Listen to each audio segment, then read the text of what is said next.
들어가도록 하겠습니다.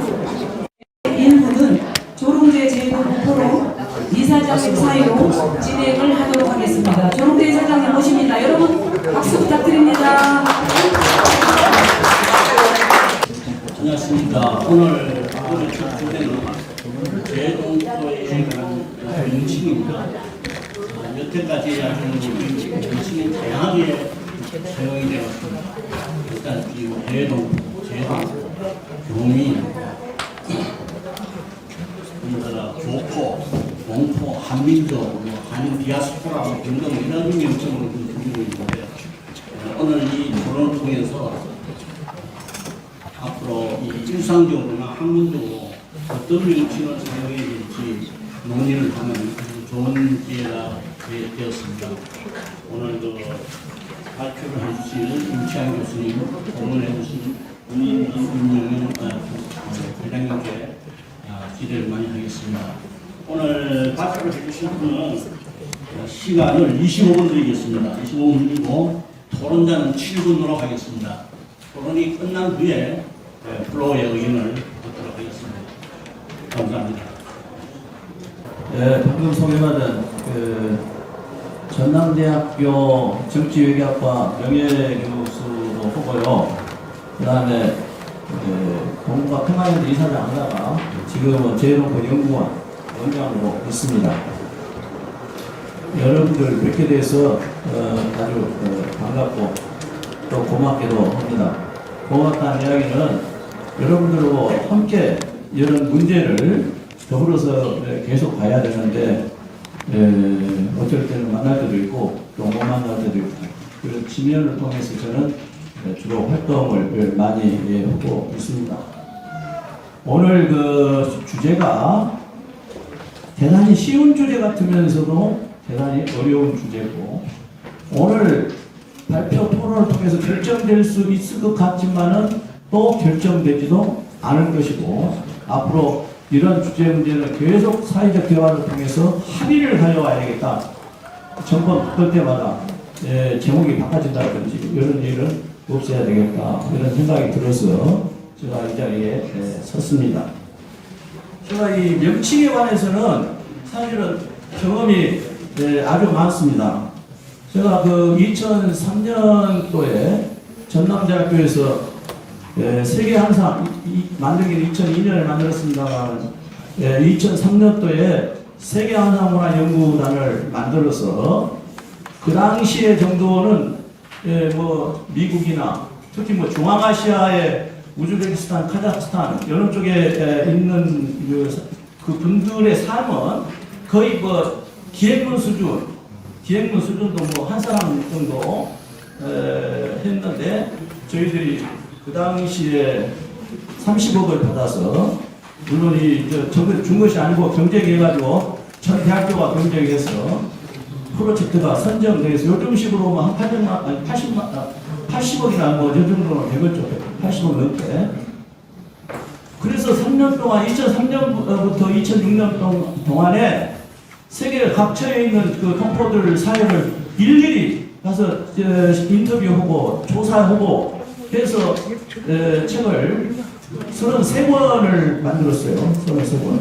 그때 제목을 각 박사들한테 그때 저희 연구단에 83명이 있었는데 제목을 내라고 딱 제목을 내라고 했더니 아까 지금 말씀하신 이런 현상에 교포도 나오고 동포도 나오고 뭐 제1동포, 제1교포, 제1교민 그 다음 뭐 제1코리안 뭐 이런 식으로 제목들이 엄청나게 해가지고 한 연구소에서 이것을 명칭이 한데 이렇게 다양하게 제목을 다루면 민주주의적인 식은 맞으라는지 모르지만은 이것이 어떤 통일성 문제 그리고 우리 그 동포들에 대한 모독이라는 생각이 들어서 이 제목을 합의를 하는데 어떤 제목이 가장 학문적인 제목이 될 것인가 이거에 대해서 합의를 그 연구소에 있는 교수님들이 오시면 박사들이 13명 나머지 사람이 석박사인데 계속 토론 6개월을 걸렸어요. 사실은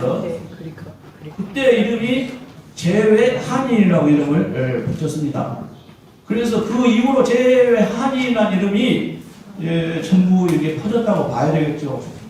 그래서 아까 제외 한인학교도 있고, 그리고 뭐 요즘에 한인회도 있고, 그래서 그 명칭을 제가 제외 한인, 그 다음에 두 번째로 그 붙였던 명칭이, 이것은 상당히 시간이 많이 걸렸어요.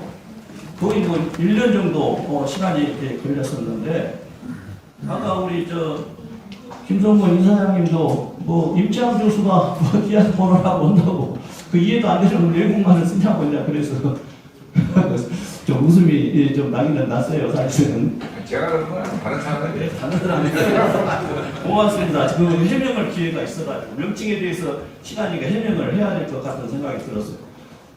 아니 그 프로젝트를 그 대단히 보고, 그리고 뭐 730만, 700만, 지금 750만, 이렇게 명단이 많다는데 화가 나가 없어갖고 되겠냐. 우리가 연구를 본격적으로 하다 보니까 그 다음에 그 연구를 할 수 있는 인재가 이 정립이 안 되면 연구를 할 수가 없겠다 생각이 들어서 제가 2006년도에 세계 디아스포라 학과를 만들었어요. 사실은 글로벌 디아스포라 스타디스 이렇게 해서 과를 만들었어요. 그 전에 아까 뭐 한 1년 6개월이나 1년 정도는 뭐 했냐? 세계 한민족 네트워크 학과로 만들었어요, 사실은. 그런데 네트워크를 가지고 한 권을 만들기가 너무 부담이 돼가지고 계속 논의하고 토론하고 그러다 보니까 제외 동포 학과를 만들자. 또 어떤 사람들이 이렇게 강조를 했어요. 그랬더니 아까 다 이야기를 했던 것처럼 오버시스 코리아냐 오버시스가 나오는데 오버시스 단어를 가지고 만날 찾아봤더니 이 연구원 흔적이 없어요. 흔적이. 그리고 오버시스 가지고 뭐 하면은 이 사람들 외국에서 온 사람들이구나. 이 정도 이제 학문적으로는 깊이 들어갈 수가 없었어요.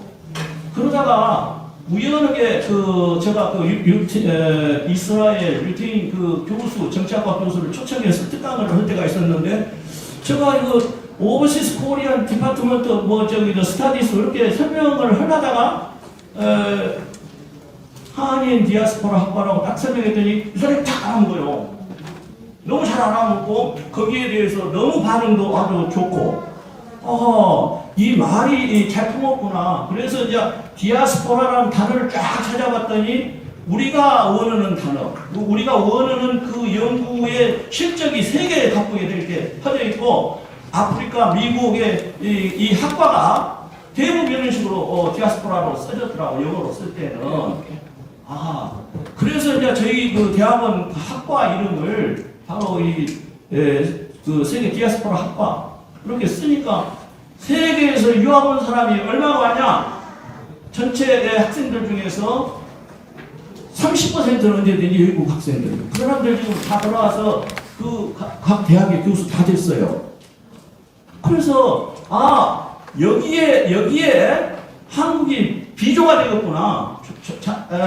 유태인 교수들한테 물어봤어요, 제가. 그랬더니 요거 디아스포라 학과 안 만들고 학교도 없냐? 그랬더니 이것대. 자기들 너무 일상적으로 하니까 그거 그대로 한다고. 그래서 2012년에 제가 만들었던 것이 세계 디아스포라 학회를 만들어가지고 이 세계의 디아스포라에 대한 제외 동포, 제외 한인 다 포함을 해서 이것을 가지고 학술지를 2년 동안 만들었어요, 사실은. 그래서 이것이 SSCI 이런 데 등재가 될 뻔했어요. 그래서 이제 제가 정년퇴임하니까 그다음부터 버그를 깨져가지고 지금 임시로 세계 디아스포라 학회가, 저는 그것을 만들 때 무슨 생각이 들었냐면은 정부에서 좀 도와줄 줄 알았어요. 나는 사실은 정부에서 아까 연구비만 받았지 나머지는 받은 데가 없어요. 그리고 예를 들어서 포이카 같은 데 인재 양성을 얼마나 많이 ODA 이걸 각 대학에 다 써요, 대학원에. 근데 전국에 유일하게 디아스포라 학과, 어떤 데는 우리 어떤 과에서 제독포 학과를 만들었다가 안 되보니까 해줬는데, 그거 유일하게 있었는데, 그거 지원을 안 해줘, 지원을 해줄 데가 없어요. 그래서 여러 가지 경쟁을 통해서 지냈던 지금까지 그 학과는 120명, 30명 디아스포라 학파 출신들을 양산을 했는데 논문도 아주 잘 써졌어요. 그것 갖고 논문이 요즘에 그 흠어기로 많이 나오는데 표절 펴진 적이 한 번도 없고, 그리고 언제든지 우리 고려대학교 유민희 교수가 있습니다만 이 논문 정신사 서울에서 언제든지 5명 중에서 2명은 서울에서 최고 교수를 모셔다가 심사를 받고 잘라보라 했어요. 뭐 문제 있으면은. 그런데 이 사람들이 취직이 안 되니까 상당히 시들을 하더라고요. 그래서 장명하는데 제가 사실은 일가견이 있습니다. 그래서 오늘 이런 시간을 이렇게 이영호 대표한테 아주 고맙게 생각을 하고, 이것은 제가 생각해야 될 문제가 아니라 여기 앉은 지도자들께서 앞으로 생각을 해서 우리도 힘을 합쳐서 전진을 해야지. 그냥 좀 잘 되고 그냥 계속 신경 질투하고, 왜냐하면 제가 프로젝트를 너무 많이 받아가지고 이 교수 내내 할 때까지 정년 퇴임할 때까지 시기 질투 때문에 내가 상당히 몸살을 앓았던 사람입니다. 사실은 내면적으로.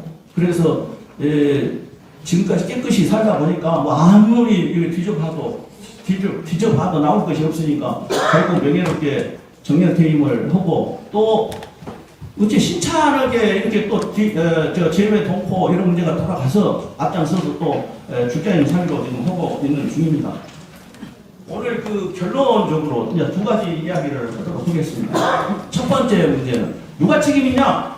아까 이야기한 대로 제가 이 18페이지에 한번 쭉 보시면요. 18페이지에 가장 밑에서 두 번째, 거기에 보면 거기만 해도 명칭이 몇 개가 있냐면 17개가 있어요. 17개. 거기다가 제자가 왜 한국에는 제자가 그렇게 많이 들어가는지 모르겠어요. 다 그냥 화인화교, 아니면 일개인, 이런 식으로, 유태인, 이런 식으로 명칭을 단순화시켜서 상징화시켜야지 먹혀 들어갈 것인데, 거기다가 앞에다가 제자를 왜 이렇게 많이 해요? 제1동포, 제미동포, 이렇게 제자를 많이 쓰는데, 옛날에는 외국에 가는 것이 상당히 영광스러운 일이었는가 이런 생각도 저는 했어요, 개인적으로. 그런데 어찌됐든 이 명칭은 어떻게든 정의를 한번 하고 넘어가야 되겠구나. 이것은 한민족 또는 한인, 동포 이런 말로 정의를 하든지 어쩌든지 딱 정의를 해서 세계에서 딱 이렇게 한인이다, 아니면 동포다 이러면 코리안이구나 이렇게 딱 알아놓게끔 정부에서 국회가 해주면 더 좋죠. 국민들 대표니까 정부에서 지금 실권을 잡고 있는 정부에서 이런 일을 해줬으면 좋겠다. 그래서 제가 찾아봤어요. 정부가 책임있다는 소리를 교수들이 잘 오길래, 그럼 근거가 뭐예요? 근거가 있을 거 아니냐? 누가 잘못하고 있는 이유를.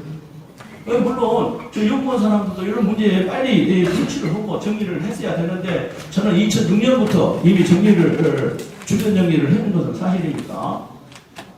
그래서 제가 찾아봤어요. 찾아봤더니 1948년 정부 수립회에서 좀 있다가 정부 조직법이 발표되는데, 그때 처음으로 교민이라는 말이 딱 등장. 교민. 1948년. 그 다음에가 1961년도. 그러니까 한참 있다가 외교부에 교민과라고 생겨요. 교민과. 1961년도에 교민과. 그 다음에 74년도에 또 뭐라고 하냐면은 영사교민국으로 좀 올려줘요. 영사교민국으로. 이 1974년도에. 그 다음에 1998년도에 뭐라고 명칭이 바꿔지냐면은 제외국민영사국이다 이렇게 바꿔요. 제외국민영사국. 지금 명칭이 지금 몇 개 나왔어요? 몇 개 나왔어요? 2개 나왔죠? 하나는 교민, 하나는 제외국민. 그러다가 2005년도에 뭐라고 나오냐면은 제외동포영사국 그렇게 나와. 제외동포영사국. 그 다음에가 2007년 아까 우리 김성원 이사장님이 말씀을 하신 바와 같이 세계 한인의 날, 한인까지 전국 공식적인 행사에서 세계 한인의 날 이렇게 나오잖아요. 그러니까 몇 개가 썼어요 지금까지? 첫 번째가 교민, 두 번째가 뭡니까? 네? 재외 국민 그렇게 있잖아요. 재외 국민, 그 다음에가 재외 동포, 그 다음에가 한인, 한인까지 왔어요. 한인까지 오면서 아까 하신 말씀들이 요즘에 많이 쓰더라, 유행 쓰더라. 그러면 또 유행이면 또 먼저 뭐 재외 뭐 또 이렇게 그렇게 써야겠다니까. 뭐 이렇게 쓴 사람들이 책임이 있죠. 정부 예산 다 받아다가 광고 받아다가 그런 갖고 연구를 해가지고 좀 중국이나 뭐 유태인이나 이런 식으로 좀 딱 고령화시켜서 이렇게 정리했으면 이렇게 시끄럽지도 않고 멋지도 않고. 이것은 그 후손들이 고향한 말로 이야기하면은 그렇게 하면 안 되죠. 그래서 왜 이렇게 됐는가 이런 거에 대해서 이제 곰곰이 저 나름대로 생각을 안 해봤을 거예요. 이것은 이제 저 이야기니까. 이 한국 역사에서 오는 것이 첫 번째구나. 그 한국 역사가 어찌 될까니 여러 문제가 생기냐? 첫 번째, 이 한국의 대한민국, 한국이란 말보다 대한민국을 누가 세웠는가? 이 용어고 딱 맞아떨어져서 한국을 누가 세웠는가? 대한민국을 누가 세웠는가? 누가 이렇게 융성하게 번영시켰는가? 첫 번째 한 사람들이 누구겠어요? 독립운동 했던 사람 아닙니까? 독립운동 했던 사람들. 이 독립운동 했던 사람들은 뭐라고 명칭을 쓰고 싶어 했을까? 그런데 이 사람들이 해방 이후에 이 사람들이 모든 권한을 다 잡고 자기들이 독립을 하면서 가슴에 품었던 이 나라를 만들고 싶었을 거 아닙니까? 그리고 이 나라 만들어 가지고 이 명칭을 가지고 제도권에서 세계 한민족 공동체를 만들려고 했는데 유감스럽게 뭐가 터지냐면은 한국전쟁이 터져버리잖아요. 그러니까 독립운동 영웅이 있고 한 5년 정부 수립 온다면서 3년 해방 이후로는 5년 만에 누가 또 영웅이 탄생하냐? 한국전쟁에서 또 혁혁한 전쟁 영웅이 생긴다. 그럼 전쟁 영웅이 이 독립운동 세력을 무대를 해줬으면 아무 문제가 없는데 완전 다 제거해주잖아요. 말하자면 전쟁 영웅이 더 중요하죠. 생존하는데. 그러다 보니까 명칭들이 계속 한국에서는 바꿔지는 거예요. 말하자면은. 그 다음에는 이제 산업을 일으켰던 이런 영웅도 있을 것이고. 그 다음에 더 중요한 것은 이 민주주의를 세웠던 이런 영웅도 있을 것이고. 거기에 따라서 이 역사에 따라서 이 강조점이 다르고 정권이 다르고 그러다 보니까 초점이 맞춰지는 게 다르다 보니까 이것은 우리 제외동포들이 책임질 문제는 아니지만 미리 이런 문제에 대해서 곰곰이 생각을 해서 상징적인 이런 용어 정리를 했어야 된다. 그래도 이용호 대표님한테 제가 드는 이야기는 제외 동포 재단에서 이런 아이디어를 줘서 좀 부탁하더라고요. 그래서 이제 제동포가 제대로 이제 머리가 돌아보았다는 생각을 사실은 했어요.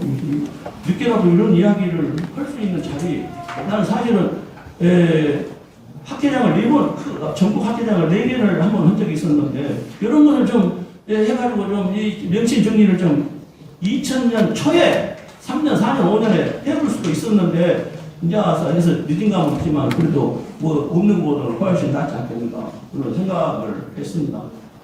그러면은 지금 가장 제가 이제 좀 이따가 조사한 내용까지 이야기를 해서 말씀을 드리겠습니다만 가장 인기 있는 여론조사를 해봤더니 여기에 계신 동포들이 가장 좋아하는 명칭이 뭔가 했더니 뭔가 같아요?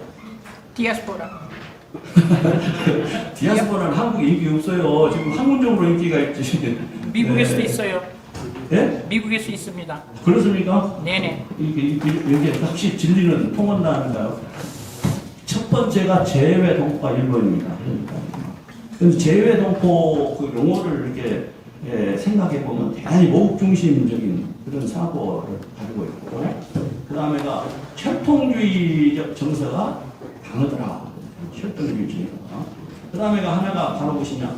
정서적인 문제이기 때문에 정서적인 우리를 이렇게 감싸는, 그러다 보니까 이렇게 계속 우리 이렇게 찾다 보면은 뭐 중국이나 미국이나 뭐 일본 같은 나라에서는 너희들끼리 잘 놀아 임마 이런 그 대책을 조금씩 받을 수 있는 소지가 있다. 뭐 소지 있으면 뭔 상관입니까? 국민들이 똘똘 이 한국인들이 똘똘 뭉쳐갖고 뭐 대주면 되는 것이지 뭐 무서울 건 없는데, 학문적으로 이야기했을 때 그런 특성이 있습니다. 그다음에 재외 한인은 이 두 번째에 들어가는데, 그럼 재외 한인이 뭐 좋은 점이 있을 거 아닙니까? 제가 그때 아까 2003년에도 이야기하고 2006년에도 이야기하고 그 다음에도 이야기를 했다고 그랬는데, 이 핏줄을 이어받는다, 이 핏줄을 이렇게 네트워크 이어진다, 이것은 다 똑같아요. 비슷한데 여기는 상당히 그 객관적이고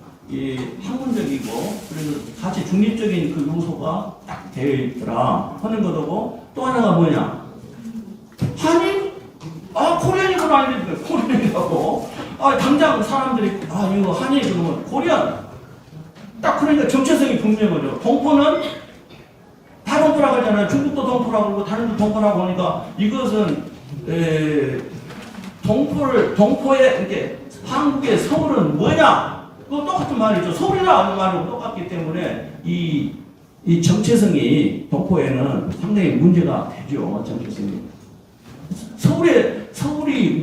서울이 뭐 수도가 서울이다. 수도가 뭐냐 이렇게 물어. 서울이 뭐냐 이렇게 뭐 서울이다 이렇게 생각을 똑같아서 이 정체성이 문제가 되고, 한인은 그 정체성에서 분명하게 이렇게 정리가 될 수가 있다. 그리고 앞으로 어떤 세월이 와도 잘 바꿔지지 않는 두 개의 단어인 것은 사실을 경합을 붙이고, 아까 우리 선생님께서 그 디아스포라는 어떤 쪽에 인기가 있냐? 학문이나 이런 정책이나 이것을 과학적으로 하는 데는 이 디아스포라 같이 정확한 단어가 없습니다. 이걸 아무리 한이든 그다음 동포든 이걸 번역을 잘 이렇게 해봤자 영어로 번역을 해놓으면은 이 번역이 잘 안 돼가지고, 그래서 내가 뭐까지 생각했냐면 고유명사로 써버리자. 고유명사로. 그래갖고 한인 HA 한인 이렇게 IN 이런 식으로. 그다음 동포, 이거 동포신문을 대면 동포 이렇게 써볼까? 이런 생각까지도 했는데, 그러면 세계화시키는데 상당히 힘들기 때문에 그냥 코리안 디아스포라 그러면 세계에서 다 알아보고 모든 학문의 저널에다가 우리가 이걸 작성할 수 있으면은 그것이 바로 한국을 위한 길이 아니겠는가 이런 생각이 들었고, 조사를 하다 보니까 의외로 어떤 단어가 가장 명료하게 많이 나오냐? 코리안이라는 단어가 그렇게 많이 나오더라고. 코리안. 그러니까 코리안이니까 딱 어떤 교수가 나한테 시비를 걸었어요. 뭐라고 한국말 세종대왕이 물어가게 왜 그러십니까? 그냥 코리안 말고, 그럼 코리안 말고 그렇게 코리안처럼 잘 알아볼 수 있는 단어가 어떤 단어냐? 이렇게 물어봐야 될 거 아닙니까? 그러니까 동포? 코리안을 보고 동포? 이렇게 하기도 그렇고, 결국은 한인 이 말이 가장 가깝고, 그래서 앞으로 한인하고 코리안하고 이런 말이 상력을 이루면서 갈 것 같구나 이런 생각을 했고, 그리고 우리 조상들을 생각을 해서요, 이 영어로 철두철미하게 잘 정식권이 이렇게 짓고 그래야 될 거 아니냐 이런 생각이 듭니다. 제가 왜 이런 이야기를 했냐면, 김구 선생이 동포란 이야기도 많이 했어요. 사실은 그리고 한인이라는 이야기도 하고, 그때 거기에 참여했던 그 사람 중에 하나가 제가 명단을 찾아갖고 왔는데요. 제가 그냥 말하겠습니다. 김원봉이라고 중국에서 독립운동을 했던 사람이죠. 그 사람은 일본에서 추징금으로 이 사람한테 이 사람 잡아갖고 신고해서 잡으면은 얼마 돈을 주냐면 그 당시에 100만 원 일본 돈으로 그 한국 돈으로 지금 돈으로 치면은 340억을 320억을 주겠다. 320억. 빈라덴 잡은데 미국에서 얼마 줬냐면은 540억 줬잖아요. 김구 선생 잡아갖고 신고하면 얼마냐? 200억인데 이 김원봉이라는 사람 그 암살이라는 영화에 나온 주인공이 바로 김원봉인데 이 사람 얼마나 그 한일에 대한 그 애국심이 강한 사람인데 그 독립운동 하다가 한 번도 안 잡혔어요. 얼마나 일본을 어렵게 만들어가지고 그래가지고 나중에 한국에 왔더니 내가 그 사람이 잡혀갔더니 신일 밀정이 노덕술이라는 사람이 자기를 잡더라고요. 거기서 앞에서 얼마나 두드러 맞고 너무너무 죽고 싶을 정도로 자존심이 상해서 그래서 어디 가냐? 북한으로 가자. 그러면은 독립운동하면서 했던 것은 그대로 쳐줘야 되고 그리고 북한에 가서 활동한 것도 그대로 쳐줘야 되고 그런데 이것이 완전히 과거를 완전히 뭉개고는 이런 것도 명칭에서 계속 드러나더라고 보니까 그래서 안 되죠. 그래서 오늘 그 이야기를 지금부터 이제 도표를 봐가면서 제가 설명을 간단하다 하도록 하겠습니다. 얘기해 주세요.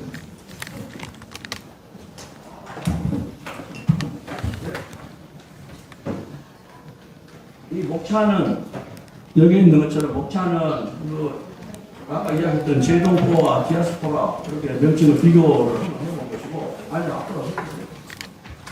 아니 그 다음에 두 번째는 중국 끝났습니다. 중국계 그 명칭을 어떤 식으로 사용하고 있는가. 그 다음에가 유럽 이거 하나 빠졌습니다. 글씨가 아시아 이 디아스포라 명칭을 어떻게 사용하고 있는가. 그 다음에 이번에 그 재외동포 명칭 설문조사에서 나와 있는 내용이었던가. 그래서 결론까지는 아니지만은 말을 맺도록 이렇게 하겠습니다. 한국어부터 그냥 결론적으로 이야기하기 위해서 한국은 국적 유무에 따라서 제외 국민이라고도 하고 외국 국적 공포 이렇게 해서 이렇게 지금 쓰고 있죠. 법률적으로는 모든 법률적으로는 제외 국민 한국 국적을 가진 사람 그 다음에 외국 국적 공포 외국 국적을 가지고 갖고 있는 사람 그런데 그래도 명칭 문제가 여기서 아주 잘 나오는데 그럼 사람들한테 외국 국적 동포 설명까지 해가면서 이렇게 명칭을 써야 되겠는가? 법률적으로 뭐라고 규정을 해주면 쉽게 쓸 수가 있는데 외국국 정부 알아보기 좋다고 하더라고요. 어떤 국회의원실에도 앉아갖고 제외 동포 기본법 문제 가지고 상의를 하면서 여기 물어봤더니 외국 국적 동포 다 그랬더니 뭐 잘 알아먹었네요. 누가 잘 만들었네요. 그렇게 이야기를 했던 영화입니다. 그 다음에가 미국 지역 출신에 따라서 미국은 어떤 말을 가장 좋아하나 이런 한이나 말을 가장 좋아하더라고요. 그 다음에 코리안 아메리카 이 두 가지 단어 그 다음에가 제외 동포 이런 단어들을 아주 좋아했고 가장 복잡한 나라가 두 나라가 있어요. 보니까 그 복잡한 나라가 어디냐 그것이 일본이에요. 일본에는 왜 복잡한가 이렇게 봤더니 세계 정세에서 미국하고 싸웠다가 또 뭐 독일한테 붙었다가 이러다 보니까 세계 정세에 따라서 용어가 달라지고 그 다음에 두 번째 한국과 자기 일본과의 그 독립운동 과정에 붙는 용어가 달라지고 그 다음에 일본 내에서 민당과 총리안에 따라서 용어가 바꿔지게 되고 그 다음에 하나가 1980년대 이후에 소위 말하는 뉴커머들 이런 명칭 월드커머 뉴커머까지 연결돼가지고 명칭이 아주 복잡하고 이 사람들 가장 좋아하는 명칭은 사실은 조선인이더라고. 조선인 제일 조선인 이 명칭을 너무 좋아했는데 이 자꾸 조선인은 누구하고 연결이 됩니까? 조선민주주의 인민공화국에 조선이 딱 붙으니까 아이 이거 또 한국 사람들한테 저 사람 빨갱이 아니냐 이런 그 오해를 받았어. 그래서 일본은 명칭을 붙이다가 요즘에 인기 있는 명칭이 제일 한인 하다가 보면 한인 하면 또 한국 사람 또 이런 명칭이 붙을 수도 있으니까 요즘에는 에따 모르겠다 해서 붙이는 것이 자이니치. 자이니치라는 말은 무슨 말인지 제자란 말 아니에요. 있다. 아무도 뭐 이거는 뭐 저기 그 아이덴티티 뭐 저 주체성 뭐라 합니까? 정체성도 없고 뭣도 없고 그냥 자이니치. 근데 나중에 좋아하는 말이 제일 코리아를 딱 갖다 붙여가지고 민단, 총련, 월드컵, 뉴커머, 뭐 한국편, 북한편 싹 합쳐가지고 총 이렇게 쓰는 그런 방식을 일본어로 해보고 있고. 그 다음에 중국 사람들이 가장 좋아하는 용어가 어떤 용어냐면 조선족이에요. 근데 한국에 왔더니 조선족에 대한 이미지를 너무 나쁘게 해가지고 그러니까 이제 초창기에 오신 분들이 초창기에 한국에 입국했던 분들이 대부분이 80%가 농민 출신 아닙니까? 그러니까 농민 출신이니까 아니야말로 여러 가지 문화적인 혜택이 덜 받고 하다 보니까 한국에 와서 약간 이제 한국 사람이 촌스럽게 생각을 했던 모양이에요. 그러니까 이 조선족어만에 대한 이 정멸, 무시 이런 것으로 하니까 자기들도 하자 한국 사람들이 조선족이라고 하면 중국에서 그거 아닙니까? 그 민족 해방운동 하는 과정에서 한 영역을 차지해서 유대한 민족으로 이렇게 조선 민족이 등록이 돼가지고 했는데 한국만 오면은 이상한 안 좋은 여러 가지 안 좋은 그런 명칭으로 쓰다 보니까 주춤하죠 지금 주춤해가지고 요새 중국 동포 이렇게 중국 동포를 많이 쓰고 그래도 대부분적으로 조선족 이걸 쓰고 있더라. 그 다음에가 러시아도 사실은 이 고려인이라고 하는 말을 뭐 어떤 사람들은 막 옛날에 독립운동 할 때부터 썼다 그런 소리를 상당히 주제없이 하고 있던데 연구도 잘 하면서 그냥 잘난 척하다가 지금 사실은 그때는 소련 한인이라고 했어요. 제가 1990년대 소련이 망하기 전에 거기다가 한글 학교를 6개 만들면서 돌아다니면서 했는데 다 소련 한인 이렇게 나오지 무슨 놈은 그때 고려인이다. 그래서 그냥 교수급이라 되고 그러니까 그냥 창피를 주기 싫어서 그냥 가만히 참았지만 사실 한인이에요. 한인 이 사람들. 그리고 이 소비에트가 붕괴되고 나서 그때부터 우리 명칭이 뭘 것이냐. 야 한국편도 아니고 조선편도 아니고 고려편이 낫겠다 해서 만든 용어라고. 그런데 자기들이 역사가 깊다고 또 그랬어요. 고려인들. 그래서 역사가 깊으면 깊게 또 인정을 해주면 그것이 한민족 공동체에 좋지 않겠는가 해서 그거 꼭 부정까지는 않지만은 그전에는 소련 한인 이렇게 했던 것은 사실입니다. 그래서 요즘에 이 사람들은 까레이스키라고 누가 계속 이 명칭을 써가지고 교수님 나도 까레이스키라고 썼어요. 제발 그 말은 없어요. 그런 말이. 그러니까 그냥 까레이치라고 해주세요. 근데 발음하기가 까레이스키가 좋잖아요. 발음하기가 까레이치거든요. 그리고 이 고려인이란 말도 인이란 말은 고려인이 할 때 있나? 한글로 사람이 인이잖아요. 그것이. 이것은 러시아 사람들한테 고려인한테 이해가 안 되는 말이에요. 사실은. 그래서 이 고려인은 꼬레라고 쓴 것이 러시아 말에 딱 맞는 말인데 이것도 명칭이 왜곡돼가지고 고려인으로 한국 사람들이 만들어봤는지 자기들이 만들어봤는지 이건 잘 모르겠으나 지금 그런 상태다. 그러나 이주 시기는 뭐 똑같이 한인, 동포 이런 한민족 이런 것들이 지금까지 계속 쓰고 있고 관련된 용어로 보면은 경제적으로는 한상. 이 한상이야말로 내가 한상문화연구단도 만들고 그랬습니다만은 그래도 그 한상문화연구단 만들라고 다 한상들 정리를 다 해줬는데 한 분 우리 오스트리아의 한상 유명한 한상입니다.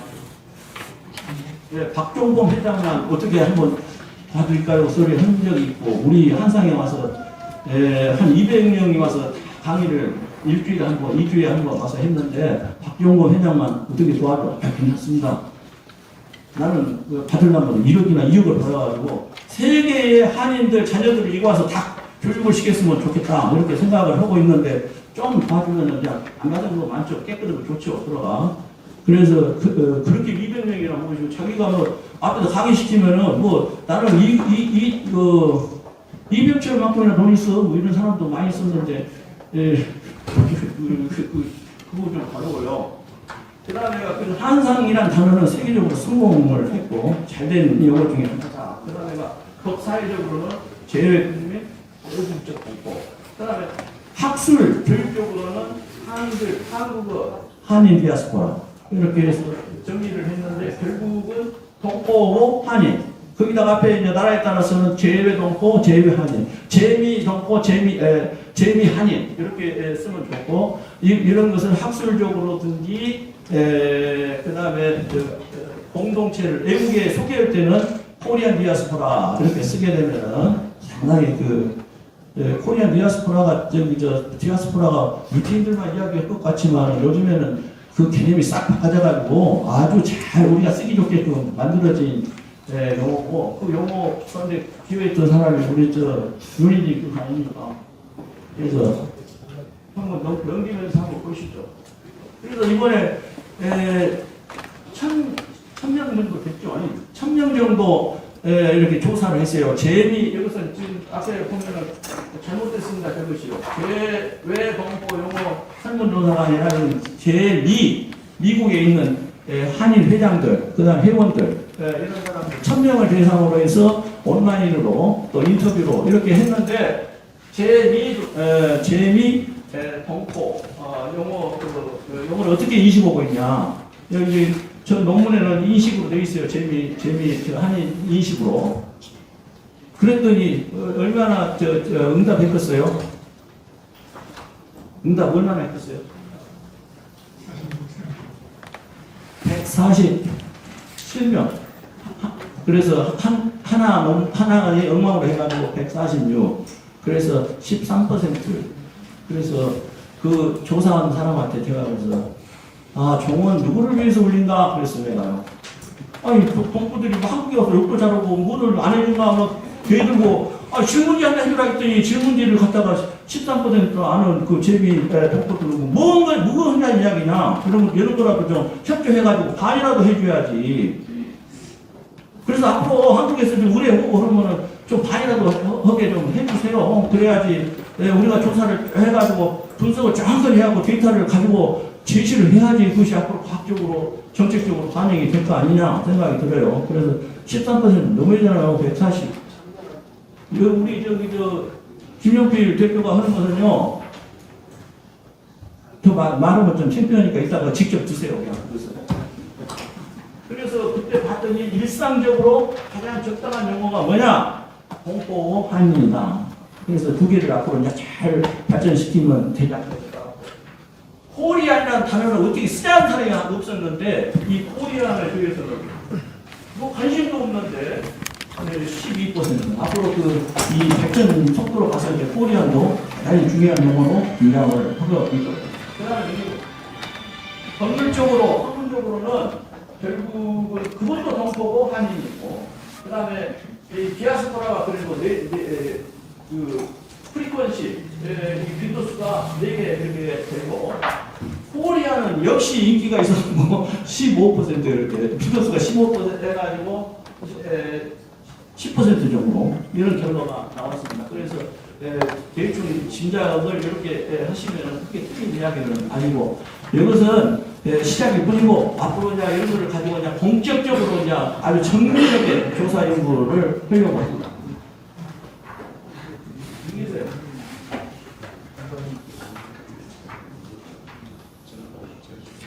요즘에 아까 디아스포라가 하다가 의심을 했으니까 그 디아스포라가 뭔가를 하나 소개를 해줘야 될 것 같아요.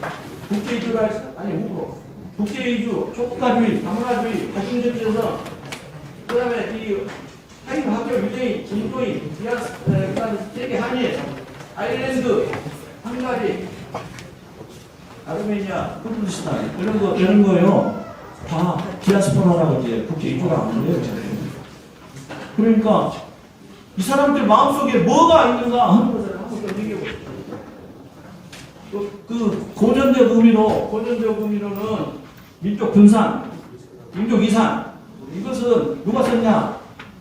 유대인들이 썼던 이야기 쫓겨나가지고 강제적으로. 그 어원적으로 디아스포라 할 때 디아. 네? 위로, 그 스페로, 씨를 뿌리다. 그러니까 민족이 그 세계를 향해서 씨를 뿌리는 것이 어원이고, 지금 현대적 의미로 쓰고 있는 것이 뭐냐? 이것을 한번 잘, 기자가 좀 들었으면 좋겠어요. 이것은 뭐냐면은 지금 국제 이주, 망명, 난민, 이주 노동자, 민족 공동체, 문화적 차이, 정체성, 이것을 아우르는 말이 뭐냐? 이것이 디아스포라예요. 요즘에 쓰는 디아스포라. 그러니까 여기에 우리가 귀담아 들을 부분이 뭐냐? 바로 민족 공동체구나. 그 민족 공동체는 어떻게 이루어진 것이 민족 공동체냐? 한번 생각해보시죠. 이 6가지로 이렇게 정리가 됩니다.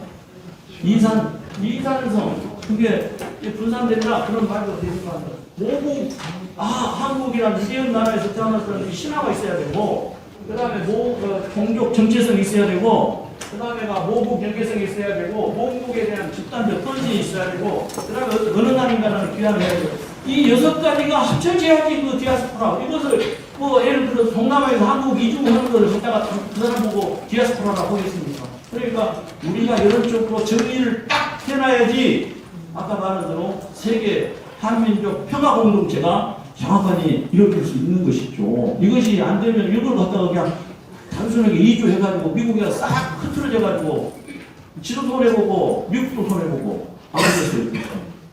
네. 미국도 한국의 강력한 조직이 미국 안에 있으면은 한국을 컨트롤할 수 있다고 생각을 미국이 하지 않겠어요? 누가 그런 이야기를 했냐면은 미국의 유명한 대통령이 뭐라냐면 그건 생각이 잘 안 나서요.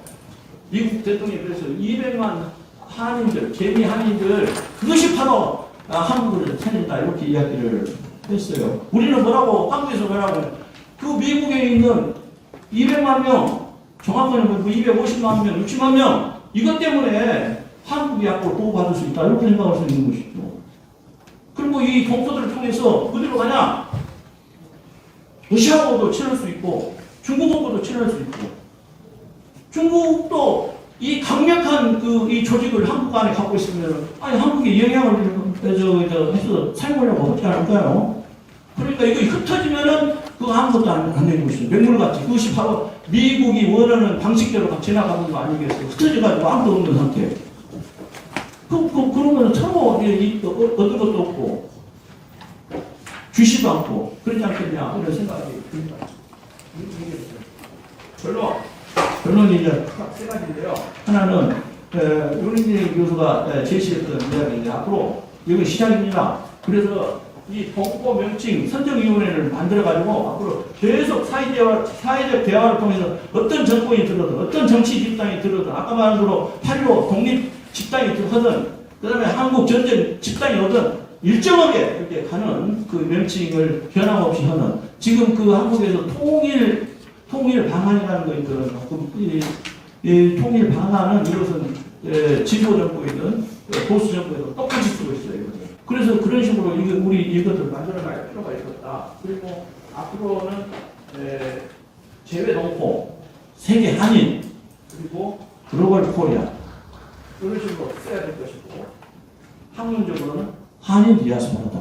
이런 식으로 교통 정리를 앞으로 해서 여러 사람 수도 없이 정리를 해가면 되지 않을까 이런 생각이 듭니다.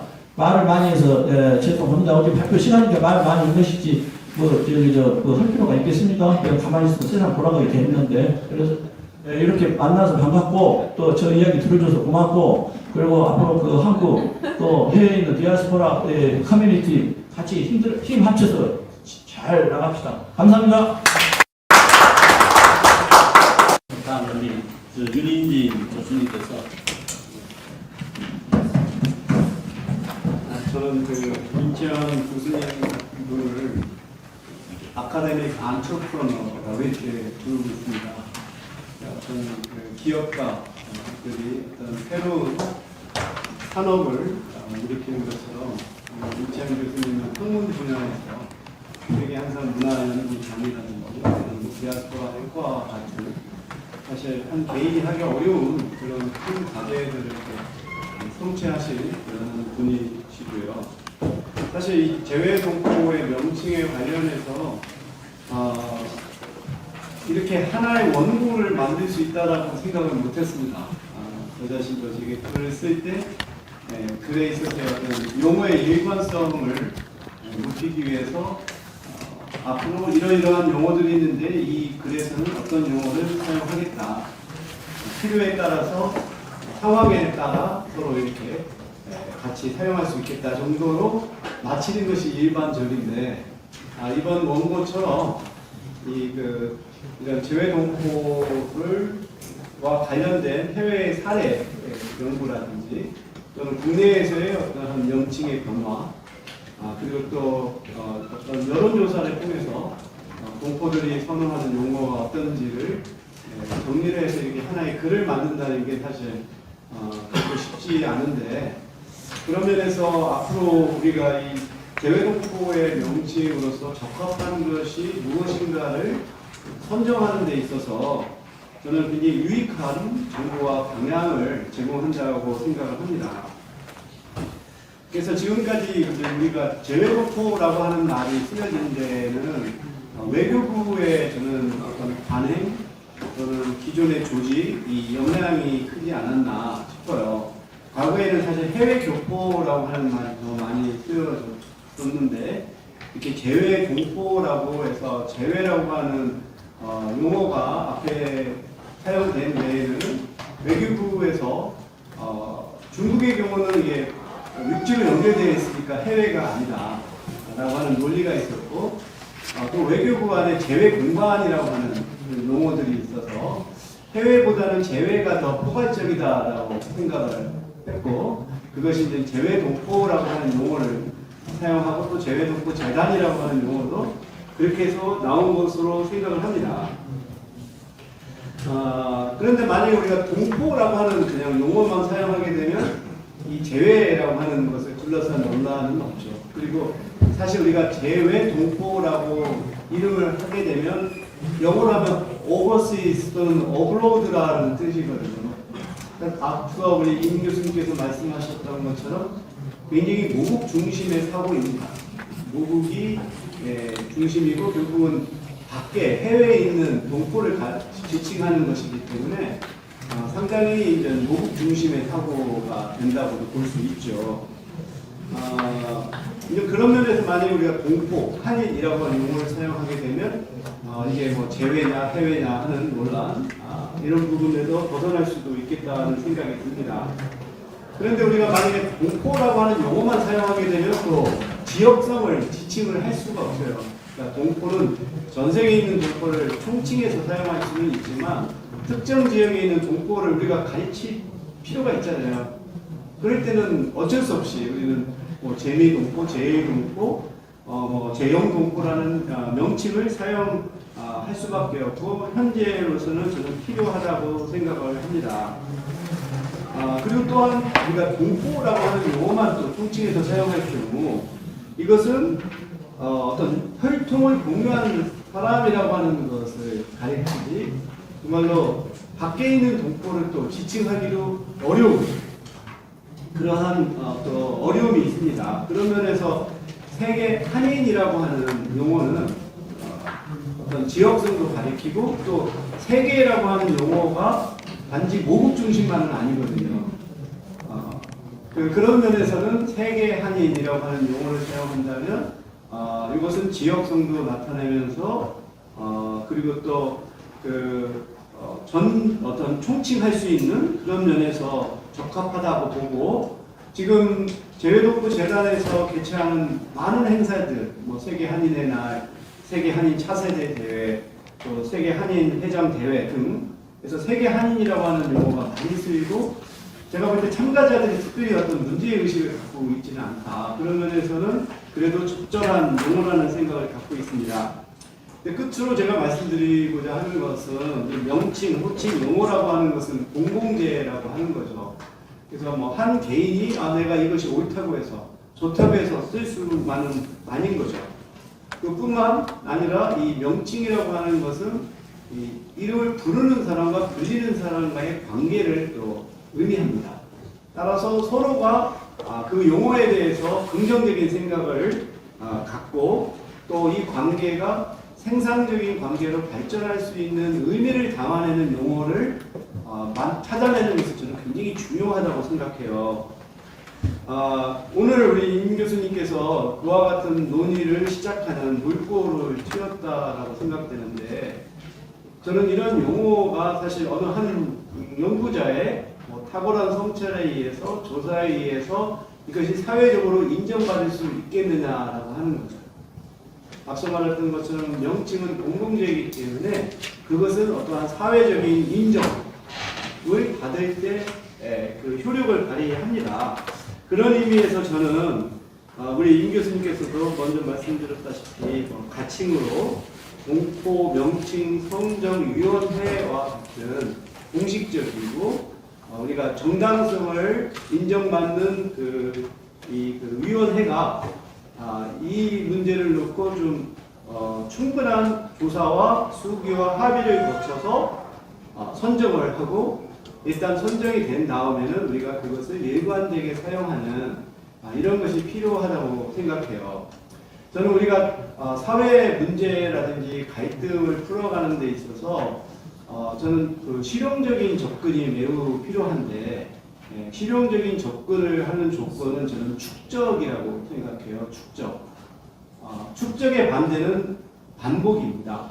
다시 말씀드려서 우리가 어떤 사회적인 협의를 거쳐서 합의한 것이 축적이 되고, 그것에 기초해서 우리가 한 단계로 나가는 이런 것이 우리가 어떠한 실질적인 문제 해결에 도움이 되는 것이지, 원론적인 것을 놓고 항상 반복해서 마치 다람쥐 책받기 돌듯이 논쟁하는 것이 사실 지금까지 그려왔거든요.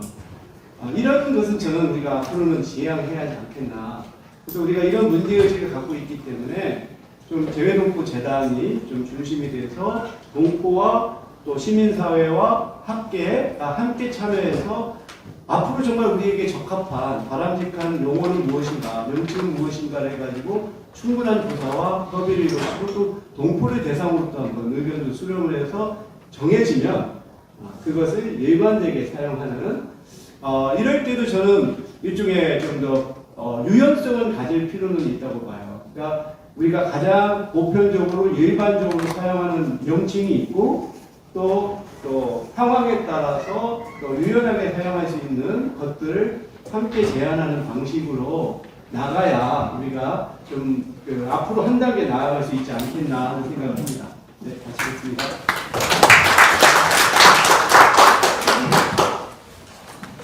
네, 두 분의 말씀을 아주 잘 들었습니다. 우리 임영환 교수님, 제가 빨리 나가라, 해고 나가라고 지금 공감대가 임 회장님 말씀 듣겠습니다. 이건 자기 빨리 뺐다고 숨기려고 다시도. 저는 제 한학회 회장을 맡고 있는 임영원입니다. 오늘 임채영 교수님 발표를 들으면서 또 이제 용어가 되게 제외 한인 또 한인처럼 우리 이사장님께서 한인적으로 좀 말씀해 주셔가지고 참 다행이다. 그래도 우리 이름 안 바꿔도 되겠다 싶어가지고 다행이다 이렇게 생각이 들어갔는데, 사실 이제 동포 명칭이라는 게 보면 이게 저는 생각을 해보니까 세 가지 의미에서 이렇게 결정이 된다고 봐요. 첫 번째는 무엇이냐? 역사성이거든요. 사실은 역사성이라는 게 제일동포, 제미동포, 아니면 디아스포라라든가 다 이런 유래라든가 그런 뿌리가 있거든요. 거기에 따라서 결정이 되는 그런 명칭이 있을 것 같고, 두 번째는 또 유인진 교수님께서 언급을 해주셨지만 사회성이거든요. 아무리 용어가 좋고 그래도 나 이런 거 쓰고 싶고 이런 용어가 좋아 그래도 사회적으로 인정을 받지 못하거나 획득을 하지 못하면 그 용어라는 건 소멸이 됩니다. 절대 넓게 확대돼서 쓸 수가 없는 상황입니다. 그리고 이제 세 번째로는 우리 임채영 교수님께서 언급해 주셨는데 이게 민족성 아니면 종족성이거든요. 이 민족성, 종족성은 여기에 지금 발표문에도 나와 있는 것처럼 뭐 유대인, 인도인, 아니면 화교라든가 뭐 일개인 이런 데는 되게 종족성이 굉장히 강조되어 있어요. 근데 우리 제일동포라든가 아니면 제국민이라든가 이런 것들 거기서는 어떤 글자를 찾아봐도 이 민족성이라든가 종족성이 안 보인단 말입니다. 그래서 굉장히 저도 고민을 많이 했는데 어떻게 하면 그 용어에다가 그런 우리의 민족성이나 종족성을 포함시켜가지고 그 용어를 갖다가 도출해 낼 것인가. 뭐 한국계라든가 뭐 한국계라든가 그런 걸 쓰면 좋은데 그것도 상당히 발음적으로 어려운 말이고 그래서 오늘 지금 나오는 그런 뭐 제외 한인 아니면 제미 한인이라든지 뭐 이런 쪽에 좀 언어를 이 세 가지 언어를 좀 포괄시킬 수 있는 세 가지 그 역사성이라든가 사회성이라든가 종교성 이거를 포함할 수 있는 용어로서 각각의 그런 지역성도 포함시키고 사회성도 포함시키고 민족성도 포함시키는 제미 한인이라든가 제중 한인 동포라든가 제일 한인 동포라든가 뭐 그런 쪽으로 조금 뭐 발전시켜 나가는 방안이 어떨까.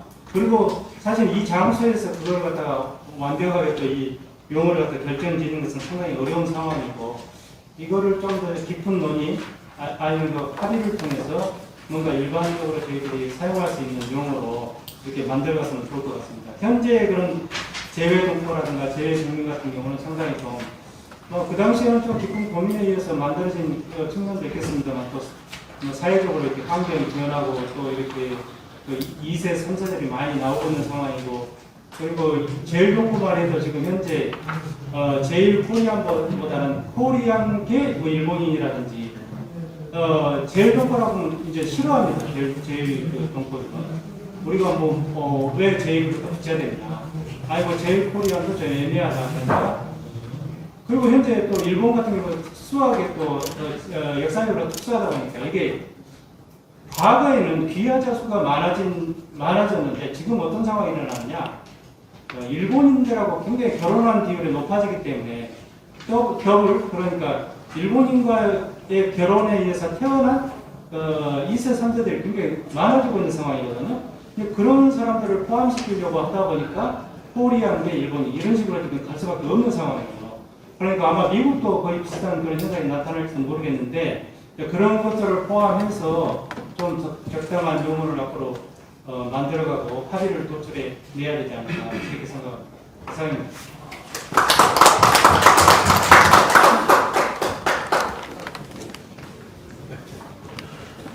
우리 세 분의 말씀을 좀 잘 들으시려 생각하고 시간 관계상선 프로의 말씀을 듣고 우리가 현재까지 결론을 한번 만들어보도록 하겠습니다.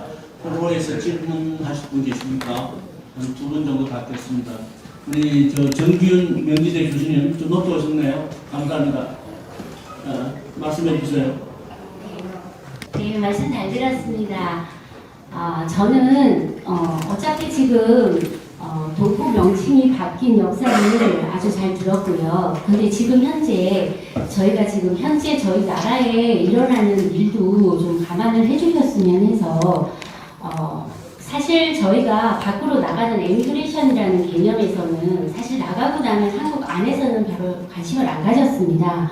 그리고 또 들어오는 개념을 이미그레이션이라고 하고 또 학계에서도 지금은 들어가고 나가는 거 이민청 얘기, 재해동포청 얘기가 나오기 때문에 마이그레이션이라는 용어를 쓰자고 얘기를 하지만 저희 학과 같은 경우에도 이민학에서 국제교류 경영학에서 이제 베트남 같은 경우에 우리나라 기업체가 몇백 개가 나가 있으니까 고등학교의 제1 외국어가 한국어가 됩니다. 그러면 오히려 저희는 유학을 나가는 게 아니라 정규 과정으로 고등학생들을 저희 학교로 데리고 옵니다. 자, 시대가 이렇게 바뀌다 보니까 지금도 외국인 근로자가 부족해서 1만 명 추가로 지금 어제까지가 마감이 됐습니다. 자, 거기서 보면 이제는 물류 이동이 아니라 인간 이동에 의해서 인간들의 노동력에 의해서 저희가 생산성을 만들어냅니다. 그렇다면 미주나 이런 쪽이 아니라 사실상 논의가 되는 것은 한국 안에 있는 이제 인력이 왔다 갔다 하는 저희가 교류가 되어 있는 16개 나라가 이제 외국에서 인력이 엄청 많이 들어옵니다. 그러면 동포라는 개념이 저희는 사실 국적이라는 개념으로 재외 국민과 외국 국적 동포로 나눕니다. 그러면 순수 혈통인 단일이 아니라 이제 다민족입니다. 그 사람들이 우리나라에 와서 지금 국적을 땄기 때문에 자, 그러면 그 사람들이 해외로 갔을 때 동포라는 개념을 어떻게 받아들일지, 그리고 지금 현재는 한국 안에서 이미 이 인력이 부족한 상황에 이걸 많이 용어를 논하기 때문에 동포라는 용어가 그대로 유지되는 게 좋지 않나. 한 가지 예로 저희가 2007년도에 체류 외국인 100만이 될 때 다문화 가족 지원센터가 만들어졌습니다. 그러다가 그 2009년도에 여가부에서 다문화 가족 지원 협의회가 만들어지면서 그 여가부에서 만들어진 370개나 되는 다문화 가족 지원센터가 1년 뒤에 건강가족 지원센터로 다시 복속이 되어버립니다. 자, 그리고 또 여가부 얘기가 나오니까 이제 다문화라는 용어를 빼버렸습니다. 이제 사람들이 알아갈 만하니까 가족지원센터로 바뀌어버렸습니다. 그러니 또 우리나라에 온 사람들은 소통도 안 되고 이런 상황에서 혼선이 엄청 많이 옵니다. 그래서 동포라는 개념이 유엔에 등록된 한 180여 개의 나라에서 봤을 때 우리나라 기본이 중요하기 때문에 나가고 들어오는 개념에서 교류라는 차원에서 동포라는 개념을 가지고 앞에 계시는 교수님들, 학회의 교수님들이 좀 융통성 있게 재해동포가 과연 한국 안에서 어떤 역할을 할 수 있는지를 용어 개념에서 동남아 쪽 지역의 나라들도 좀 관심을 가지시고 한국 안에서 일단 틀을 잡아야 정부에서 관심을 가져요. 왜냐하면 밖에서 다 거주하고 계시고 방문하러 오시는 개념이기 때문에 이런 거를 나라의 흐름에 의해서 좀 제안을 하시거나 만들어내실 때 재해동포라는 개념을 좀 끝까지 유지시켜 주셨으면 하는 저는 그런 바람에서 얘기를 한번 드려보고 싶었습니다. 네. 자, 마지막으로 한 번만 더 좀, 저게 손 먼저 들으셨습니다. 예, 지금 북한의 경우는 성함하고 지하하고 말씀해 주신 거예요. 네, 터키 한인의 지금 김영원입니다. 북한의 경우는 어떤지 궁금합니다. 혹시나 알고 계신 정보가 있으실지. 네, 네, 알겠습니다. 그러면 질문만 하셨으면 한 번만 더. 네.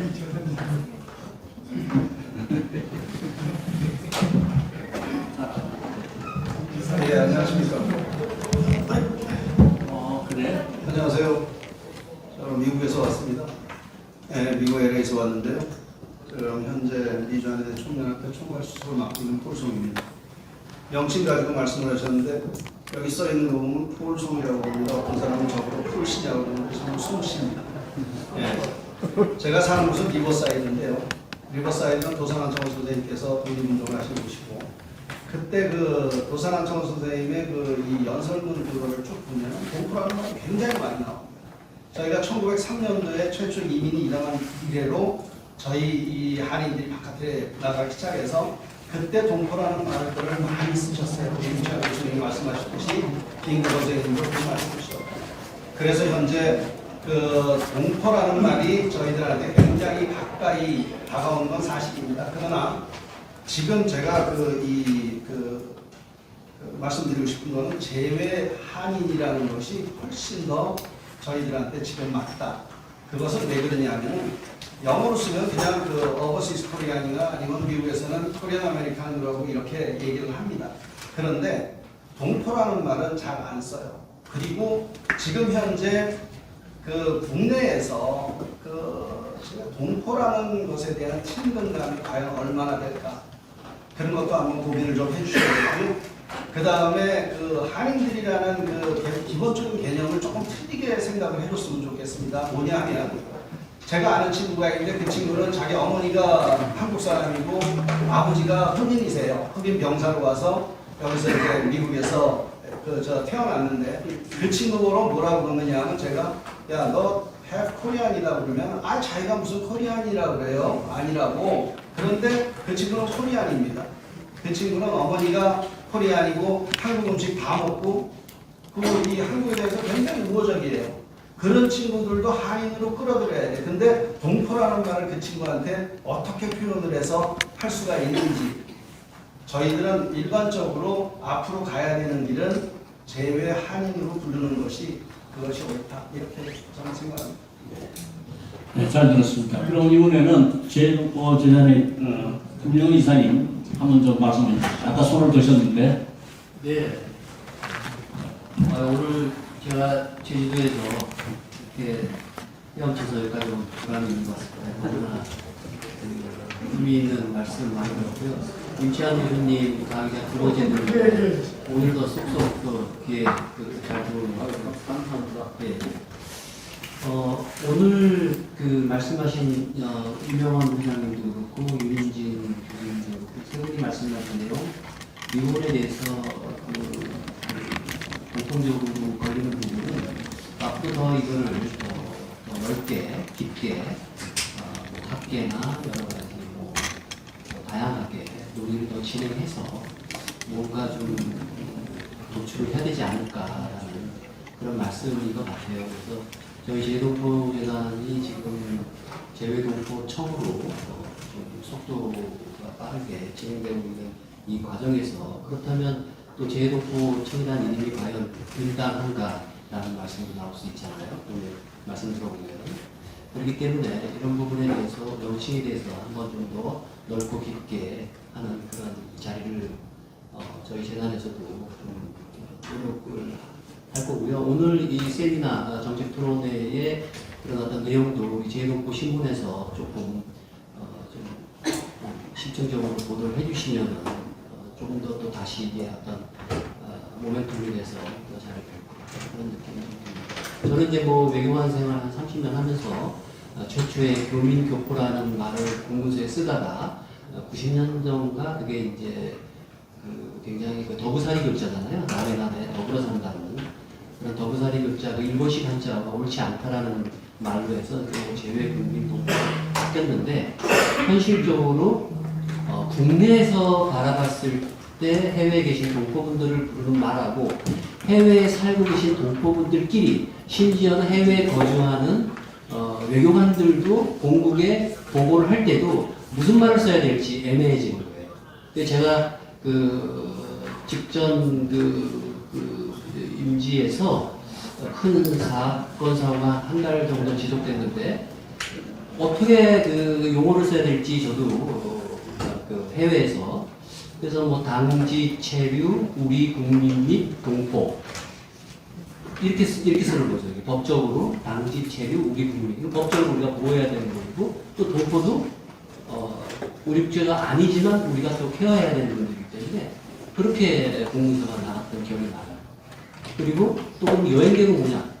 및도 하고 이제 당지, 체류, 뭐 여행객, 뭐 안전 이렇게 나가다 보니까 그러니까 그 아내 입장에서 봤을 때 말하는 게 사실 어떤 특정 국가에 같이 거주하는 우리 동포분들끼리 서로 얘기할 때 우리 동포 이렇게 해서 한국인 뭐 이렇게 얘기하고 또 국내에서는 또 제외로 얘기하고 이래서 소위 말해서 아까 교수님 말씀하셨지만 그 인바운드하고 아웃바운드 이 부분 그게 조금 달라지고요. 지금은 뭐 동포분들이 국내에 와서 많이 머물다 가시고 또 막 왔다 갔다 하시고 하는 차원에서 정말로 용어를 좀 우리가 좀 확실하게 정립을 좀 해나가야 되지 않을까 청으로 넘어가는 이러한 시점에서 그래서 저 오늘 아주 유의미한 토론회였다고 생각합니다.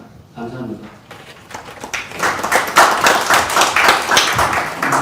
말씀 잘 들었습니다. 우선 아까 북한 관계를 질문하신 그 부분부터 좀 우리 임치환 교수님께서 답을 좀 드리고 우리가 간단하게 요약을 하고 마치도록 하겠습니다.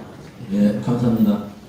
김영은 대표께서 북한 어부폰을 어떻게 쓴가 그래서 사실은 지금 제가 계획하고 있는 것이 11월 달에 북한하고 한국하고 제외 동포 법에 대해서 어떻게 되어 있는가 비교를 해서 한국에다가 압박을 좀 넣으려고 하고 있습니다. 압박을 연다는 이야기는 북한도 이 정도인데 왜 한국은 이것을 아는가 이 문제를 이렇게 틀을 잡아놨습니다. 그때 제가 조사를 다 해봤더니 2022년 2월 달에 북한에서 무슨 법을 공포를 하냐면은 재외동포 권익보호법 이렇게 되어 있어요. 재외동포 권익보호법 이것은 북한에 나가 있는 해외 동포들을 좀 끌어들이기 위한 법인데 그 법이 어느 정도 잘 되어 있냐면은 한국하고 비교가 안 될 정도로 잘 되어 있어요. 그 법대로 하면은 이거는 북한 조선민주주의 인민공화국의 인민이나 똑같아요. 법은. 그 정도로 지원을 많이 하고 있는데 그 법을 어디서 따왔는가 여기 딱 봤더니 중국에서 따왔더라고요. 우리 외교관들한테 물어보면은 이런 이야기를 해요. 중국이 한국을 동포 문제 가지고 조선족 문제 가지고 앞으로 인구 전쟁이 일어날 거 아닙니까? 정직한 이야기를 하면은 그러니까 조선족 문제 가지고 이렇게 일어나는데 그 중국이 신경이 쓰여가지고 이렇게 못한다 이런 이야기를 잘해요. 핑계를 어찌됐든. 근데 중국처럼 가장 완벽한 재외동포 정책을 가지고 있는 나라도 없어요. 사실은. 왜? 첫 번째 그 근거가 뭐냐? 1대1로 그 하는 그 모든 선봉대가 누구냐면은 재외동포예요. 그 화교. 아프리카까지 쫙 연결되어 있는.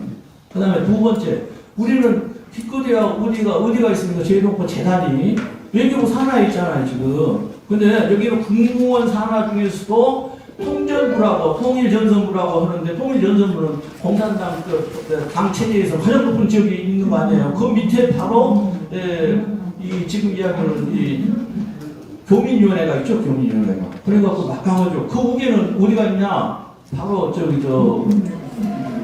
아다시피 그리고 외교 소이라고 거기 시진핑도 들어가 있는데 그게 지시를 받게 돼 있어요. 그런데 우리하고 비교를 해가지고 우리는 힘도 하나도 없고 예산권도 없고 의결권도 없고 자율권도 없는 여기하고 그거 중국하고 비교를 하면서 이야기를 하는데 그 말이 안 되는데 북한이 그것을 살짝 따다가 해서 북한이 만약에 그 법대로 하면 북한이 망해볼 것 같아, 나 생각에. 그러니까 북한 망하라는 의미도 있고, 그러니까 그거 비교를 한번 해서 북한이 그 법대로 하면은 틀림없이 망하게 돼서 통이 되니까, 다음에 국회에 오실 때, 그거 할 때 한번 여기 오셨으면 좋겠고요. 그리고 이영근, 우리 기획이사님 이야기, 그 근거가 있어요. 1997년에 재외동포 재단을 만들 때, 재정부 의원이라고 그 당시에 가장 진보적인 국회의원인데 그 국회의원이 무엇을 만들자고 했냐면은 한민청을 만들자고 했어요. 한민청. 그 이름이 딱 나와요. 한민청. 자기의 법 조문회가 한민청 이렇게 딱 나와요. 한민청. 그러니까 이건 역사적인 뿌리가 있는 것이기 때문에 이번 바꿀 때 재동포가 좀 이렇게 우리 핏줄끼리 모이자 하는 것도 좋지만은 다른 사람들과 더불어서 이렇게 정체성을 지키면서 살아가자 하는 말을 들어보니까 이 기회에 그냥 한민청 이렇게 역사적 뿌리 딱 해고 한민청에도 좀 아이디어가 좀 프레시하잖아요. 좋잖아요. 그거. 그러니까 잘 질문하셨고 그리고 우리 정기훈 금수원이 지적했던 거 그것은 지속적으로 하자 뭐 그랬으니까 지속적으로 하는 거죠. 그것은 제가 17페이지에다가 다 언급을 해놨습니다. 17페이지에 가면은 재외동포 명칭에 대한 앞으로 기준은 정체성, 역사성, 포용성, 함의성, 지속성, 목표성을 가져야 된다. 이렇게 지적을 해놨으니까 그런 식으로 하고 우리 윤영은 회장이 질문했던 문제는 저는 동의했고 그 다음에 또 우리 윤인재 교수가 했던 지적도 다 동의를 합니다. 이상입니다. 고맙습니다. 오늘 발표하시고 돌아가신 분들의 이제 말씀드리는 대충 그래? 네. 제가 못 봤습니다. 죄송합니다. 네. 북한은 있잖아요. 1948년도 아마 그 조선민주주의 인민공화국이 성립이 되면서 그때부터 모든 해외에 있는 그러니까 북한 사람들 갖다가 제외 국민 그러니까 공화국 인민이라고 해가지고 그대로 그냥 해외에 있는 사람들도 국민으로 이렇게 인정해주면서 살아왔기 때문에 대부분의 그런 그 북한 사람들이 많이 살고 있는 일본에다가 대대적인 그 투자를 많이 하게 된 것이고 거기에 따라서 이제 민족학가 많이 생겨난 그런 이제 그 역사가 있고 그다음에 아직까지도 조선적이 있는 게 조선적이라는 게 결국은 이제 제외 국민의 그러니까 북한의 국민이다 그런 식으로 해서 지금까지 계속해서 사용하고 있는 것이고 그다음에 2022년도에 지금 교수님 말씀한 바와 같이 거기에 한 발 더 나아가서 이제 그 인권이라든가 그런 것들을 좀 더 확실하게 하는 그런 측면이 있습니다. 예, 오늘 여러분들이 말씀하신 걸 들어보니까 대충 이렇습니다. 제외독도라는 단어는 좀 이제 퇴색되어지고 좀 싫어하는 쪽으로 이렇게 생각을 좀 되시는 것 같고 대신에 한이라는 단어가 떠오르는 것 같습니다. 그래서 앞으로는 우리 아까 말씀하신 것은 우리 명칭 선정위원회라든가 이런 위원회를 생겨가지고 제독도 재단이나 이렇게 같이 해서 명칭 선정에 대한 논의를 계속해 나가는 그런 식으로 돼야 되지 않겠나 이런 생각이 듭니다. 오늘 이렇게 경청해 주신 여러분들에게 감사드립니다. 이것으로서 제1부 토론을 마치도록 하겠습니다. 감사합니다.